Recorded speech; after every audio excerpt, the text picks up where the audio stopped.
কিভাবে বুঝবো যে জি লেটারটির উচ্চারণ গ হবে না জ হবে? তো এই বিষয়টাই আজকে আমরা আলোচনা করব যে কিভাবে বুঝবো আমরা জি লেটারের উচ্চারণ কখন কোথায় কিরকম হবে।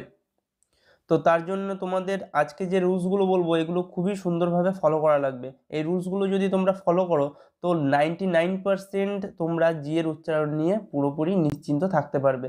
সো চলো শুরু করা যাক। তো প্রথমে দেখো জি এর পরে যদি এ, ও এবং ইউ এবং কোনো কনসোনেন্ট লেটার, ঠিক আছে, যদি এ ও ইউ এবং কোনো কনসোনেন্ট লেটার আসে জি এর পরে, সেই ক্ষেত্রে জি এর উচ্চারণ গ এর মতো হয়। সেই ক্ষেত্রে জি এর উচ্চারণ গ এর মতো হয়। যেমন জিএপি গ্যাপ, জিএমই গেম, একই রকমভাবে গেট, গার্ডেন। সো এইগুলোতে দেখো যে জি লেটারটির পরে কিন্তু এ লেটারটি আছে, যার কারণে এখানে জি এর উচ্চারণ গ এর মতো হচ্ছে। একই রকমভাবে G O go, G double O D good, gold, goat.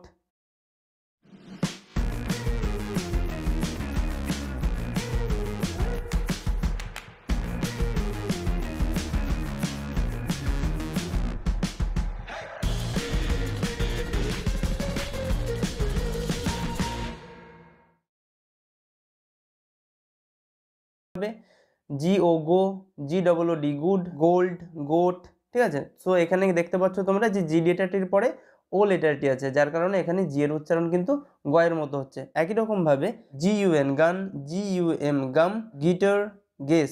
এখানে একটা কথা বলে রাখি তোমরা তোমাদের জেনে রাখার স্বার্থে, যে যখন জি লেটারটির পরে ইউ লেটারটি আসে তারপরে যে ভাবের লেটারটি থাকে সেই ভাবের লেটারটির উচ্চারণ হয়, এবং ইউ লেটারটি কিন্তু সাইলেন্ট অবস্থায় থাকে, মানে ইউ লেটারটির উচ্চারণ হয় না। ঠিক আছে, যেমন গিটার, গেস। এখানে দেখো ইউ লেটারটির উচ্চারণ হচ্ছে না, কিন্তু ই লেটারটির উচ্চারণ হচ্ছে গেস। ঠিক আছে, সো এটা তোমাদের জানার স্বার্থে আমি বলে রাখলাম। ঠিক আছে, আর দেখো এখানে যে জি লেটারটির পরে যদি কোনো কনসোনেন্ট লেটার থাকে সেই ক্ষেত্রেও কিন্তু জি লেটারের গ উচ্চারণ হয়, যেমন GREAT, গ্রেট। ঠিক আছে, একই রকমভাবে গ্ল্যাড, গ্রিউ, গ্র্যাব ইত্যাদি। তো এইগুলো তোমরা মনে রাখবে, জাস্ট এটা শর্ট ট্রিক। এবার মেনলি আমাদের যেগুলো নিয়ে প্রবলেম হয় সেটা হচ্ছে যে জি এর পরে যখন ই লেটারটি আসে বা আই লেটারটি আসে সেই ক্ষেত্রে কিন্তু জি এর দুই ধরনের সাউন্ড হয়, একটা হচ্ছে জ সাউন্ডও হয় আবার গ সাউন্ডও আসে। তো এই রুলসটাকে আমাদের খুবই ভালো মতো বোঝা লাগবে। তো চলো দেখো, যখন কোনো ইংরেজি শব্দে জি লেটারটির পরে ই লেটারটি আসবে, জি লেটার সব শব্দগুলো কিন্তু এই সব শব্দগুলোতে কিন্তু যে জি এর পরে ই লেটারটি আছে, মানে ই আর, এই লেটারটিকে তোমরা কমন দেখতেই পাবে। ঠিক আছে, মানে ই, দেখো আই আছে, তারপরে এনজি, তারপরে ই আর আছে। সো এই ক্ষেত্রে কিন্তু জিঙ্গার উচ্চারণ হয় না, জিঞ্জার। ঠিক আছে, একটা ব্যতিক্রমই আছে, তাছাড়া তোমরা এই রুলসটা সব জায়গাতে অ্যাপ্লাই করতে পারো। ঠিক আছে, তো জি এর উচ্চারণ ইয়ার, মানে জি এর পরে যদি ইয়ার থাকে সেই ক্ষেত্রে জি এর উচ্চারণ গয়ের মতনও, এই সরি, জয়ের মতনও হয়। তখন আমরা কিভাবে বুঝবো? সো এটা বোঝার জন্য আর একটা রুলস আছে, যে কোনো শব্দের মধ্যে যদি তোমরা ই, তারপরে এন জি, তারপরে ই আর যদি দেখতে পাও, বা এ তারপরে জি ই আর যদি দেখতে পাও, বা কোনো কনসনেন্ট লেটার থাকবে তারপরে জি থাকবে তারপরে ই আর লেটারটা থাকবে, সেই ক্ষেত্রে জি এর উচ্চারণ জয়ের মতো হয়ে থাকে।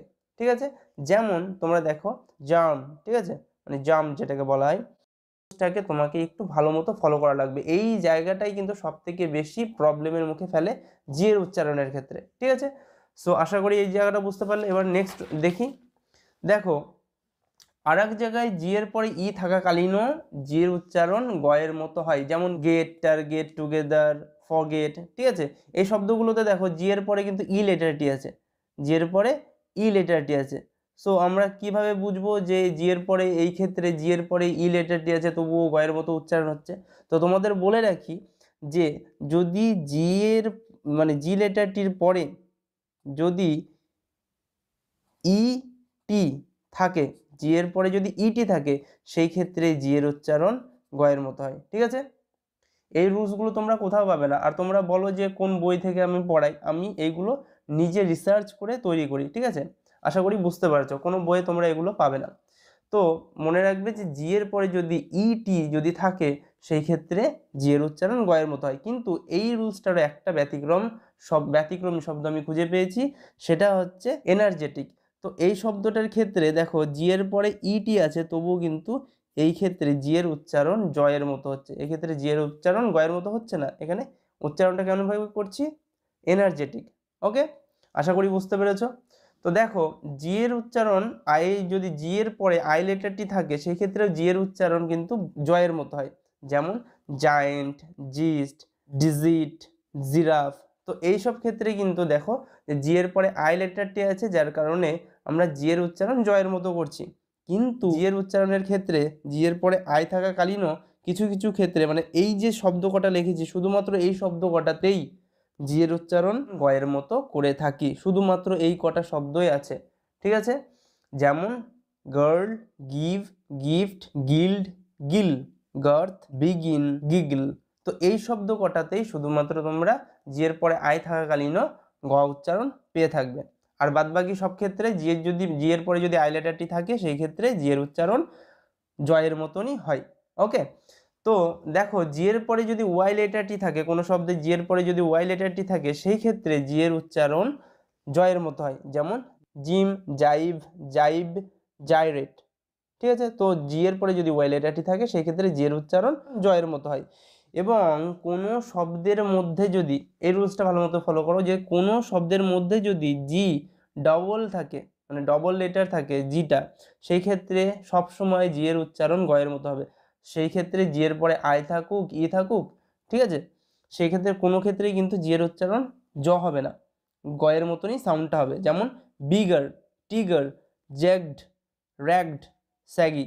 তো এই সব ক্ষেত্রে দেখো এখানে ওয়াই আছে, তাহলে তো জ উচ্চারণ হওয়ার কথা ছিল জি এর, কিন্তু এখানে ডাবল লেটার আছে জি এর, ওই কারণে কিন্তু এখানে জি এর উচ্চারণ গ হবে বা গ হচ্ছে, ঠিক আছে।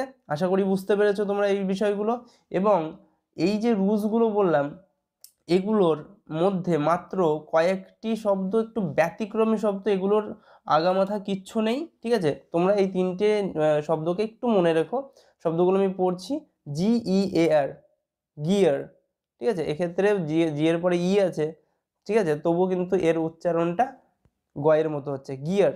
একই রকমভাবে গিজার, এই শব্দটার আগামাথা কিচ্ছু নেই, গিজার, ঠিক আছে। এই Y S E R, geyser. একই রকমভাবে gynaecology, gynaecology, G Y N E C O L O G Y, gynaecology. এই ক্ষেত্রে জি ওয়াই এর গ উচ্চারণ হচ্ছে এবং এই ক্ষেত্রে জি ওয়াই এর জ উচ্চারণ হচ্ছে, ঠিক আছে, গাইনোকোলজি। তো এই তিনটে শব্দ তোমরা একটু ভালো মতো খেয়াল করে দেখো, বাদবাকি আশা করি সমস্ত শব্দগুলো এই রুলসের আন্ডারে পড়ে যাবে, ঠিক আছে। আর এই শব্দগুলো আজকে আর মানে বললাম না, যদি কোনো মানে জিজ্ঞেস করার ইচ্ছা থাকে তাহলে আমাদের ফেসবুক গ্রুপ আছে, সেখানে ডেসক্রিপশনে লিঙ্ক দেওয়া থাকবে, সেখানে তোমরা গিয়ে যদি কোনো মানে জানার থাকে সেক্ষেত্রে তোমরা এই শব্দটা কমেন্ট করতে পারো, যে মানে এটার মানে কি, আমি সেটার মানে বলে দেবো, ঠিক আছে। তো এই ভিডিও রিলেটেড যদি কোনো প্রশ্ন তোমাদের মনে থাকে তাহলে অবশ্যই কমেন্ট করতে পারো, এবং দেখা হচ্ছে নেক্সট আরেকটি ভিডিওতে। ততক্ষণের জন্য টাটা।